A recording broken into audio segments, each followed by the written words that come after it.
In the name of Allah most gracious most merciful. شروع کرتی ہوں اللہ کے بابرکت نام سے جو بڑا مہربان نہایت رحم کرنے والا ہے۔ کتاب صحیح بخاری حدیث نمبر 1789۔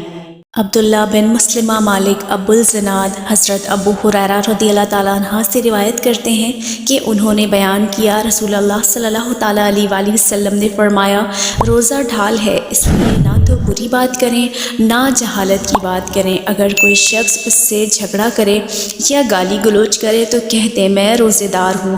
2 بار کہہ دیں، قسم ہے اس ذات کی جس کے قبضے میں میری جان ہے کہ روزہ دار کے منہ کی بو اللہ کے نزدیک مشک کی خوشبو سے بہتر ہے۔